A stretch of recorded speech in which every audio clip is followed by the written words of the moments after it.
Halo, assalamualaikum warahmatullahi wabarakatuh. Jumpa lagi bersama saya di channel Teknik Maintenance Workshop. Nah, teman-teman sudah bisa lihat ya, di depan ini ada dua buah test pen, dimana test pen yang merah adalah test pen AC dan yang hijau itu adalah test pen DC. Jadi di sini saya akan membuat video tentang perbedaan test pen AC dan test pen DC. Lalu bagaimana cara menggunakan test pen AC dan test pen DC. Kemudian apa saja patokan arus yang digunakan untuk kedua buah test pen ini. Jadi teman-teman simak terus, tonton sampai habis agar tidak gagal paham. Jangan di next ya. Oke, tanpa banyak basa-basi lagi, kita langsung saja masuk pada prakteknya. Jadi saya di sini akan menjelaskan terlebih dahulu tentang test pen AC ya.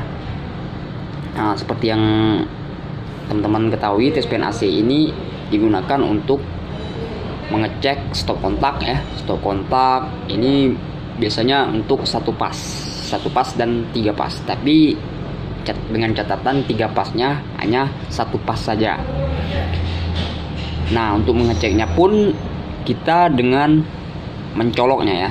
Jadi ketika kabel itu ada listriknya atau voltasenya, maka lampu di sini akan menyala. Itu menandakan kondisi kabel sehat ya. Jadi teman-teman langsung saja kita cek nih, kayak stop kontak ya. Kita cek stop kontak, apakah dia menyala. Ini dengan catatan ya, teman-teman harus mencari pasanya. Kalau netral dia tidak menyala bro ya. Nah kayak gini ya, netral ini artinya dia tidak menyala bro. Tidak hidup lampu yang ada pada test pen ini. Nah kalau dia, nah itu menyala ya, nyala kan. Ini silau nih, nah itu nyala kan bro ya. Nah itu ya. Ya, ini artinya dia apinya bro ya. Jadi ini apinya ya sudah menyala. Nah ini artinya itu pasanya bro ya. Jadi ketika sudah tahu kita itu pasanya, maka kondisi kabel itu, kondisi stop kontak ini sehat artinya ya. Ini kurang lebih test pen AC ini digunakan untuk mengecek sumber pasah 3 pas, 1 pas, ataupun yang lainnya yang berkaitan dengan tegangan arus listrik AC ya. Nah, di dalam sini terdapat lampu LED juga. Kemudian yang jadi patokannya di sini ada tegangan maksimal dan minimal pemakaian test pen ini. Jadi teman-teman harus hati-hati ya. Nah, kalau minimal sih saya rasa nggak masalah ya, nggak masalah minimal. Tapi jangan maksimal saja. Kalau maksimal dia putus bro ya. Nah itu, ini adalah patokan minimal dan maksimal tegangan yang dianjurkan, disarankan. Jadi berkisar antara 100 sampai dengan 500 volt AC. Jika dia lebih dari 500, maka test pen ini dipastikan putus bro ya. Kalau di bawah 500 berarti aman saja. Sedangkan untuk 100 ini, Bang, bisa nggak sih test pen AC ini kita gunakan di bawah 100, misalkan kayak 90? Ya bisa bro ya, tapi nyalanya nggak maksimal. Bisa. Nah, kemudian apalagi ya saya ingin jelaskan kepada teman-teman. Saya rasa test pen AC ini teman-teman sudah betul-betul paham ya. Karena secara pribadi atau secara umumnya test pen AC ini mudah banget untuk digunakan.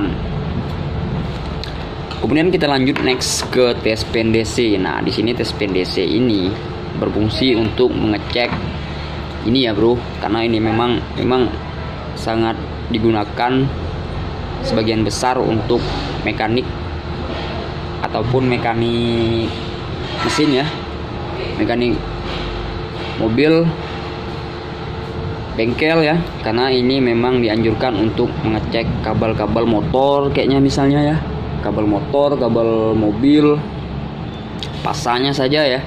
Jadi atau bodinya atau istilahnya negatifnya. Jadi teman-teman bisa lihat di sini perbedaannya. Nah, di kabel ini adalah ke negatifnya ya biasanya ya.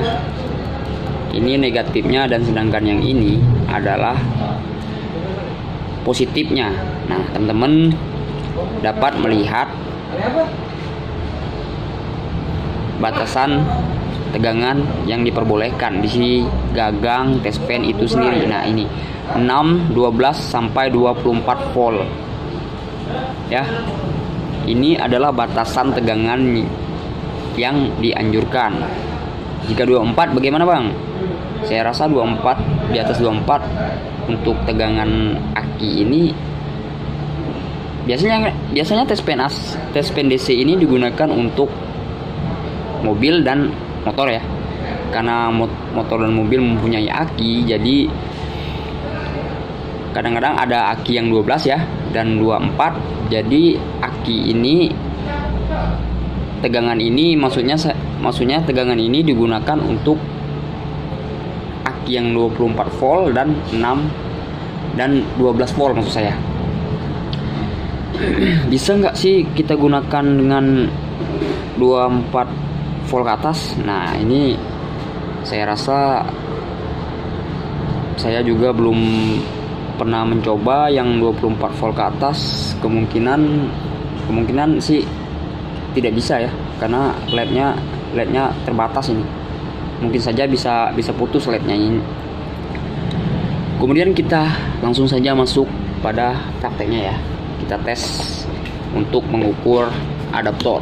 Nah, adaptor ini tegangannya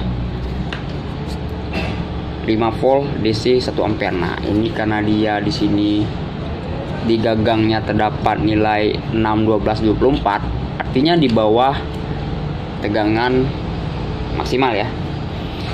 Artinya di bawah tegangan maksimal, maka dia masih menyala, bro ya. Masih menyala. Kayak gini ya. Karena adaptor ini bagian luar ini adalah negatifnya, jadi negatifnya kita tempel sini. Sorry guys, kurang terang ya. Nah, ini. Karena ini negatifnya, ini ya. Ini negatif, jadi kita negatifnya tempel di sini. Kayak gini ya. Nah, kayak gitu bosku. Terus yang bagian runcing pada tes pen DC ini kita colok di sini, bro. Nah, nyala kan? Ini saya coba menggunakan adaptor yang 5 volt. Itu ya. 5 volt, bro ya. Nah, nyala kan? Bisa nggak kita gunakan dengan tes pen AC? Ya nggak bisa, bro ya, nggak bisa. Karena ini sudah istilahnya sudah lampunya berbeda ya, AC dan DC ya. Tegangannya pun berbeda. Nah, bagaimana teman-teman? Teman-teman sudah paham saya rasa mengenai perbedaan antara kedua buah tes pen ini, di mana tes pen DC ini memiliki kabel dengan embel-embel yang cukup inilah ya. Nah, ini pun runcing ya, ini juga sangat berbahaya nih. Teman-teman harus hati-hati nih menggunakannya. Ini runcing banget nih. Kemudian ini tes pen DC. Nah, tes pen DC ini seperti yang teman-teman lihat di gagangnya sudah terdapat tegangan ya. Di gagang teman-teman bisa melihat batasan tegangannya di bagian pegangan tes pen itu sendiri. Saya rasa cukup penjelasan tentang perbedaan tes pen AC dan tes pen DC.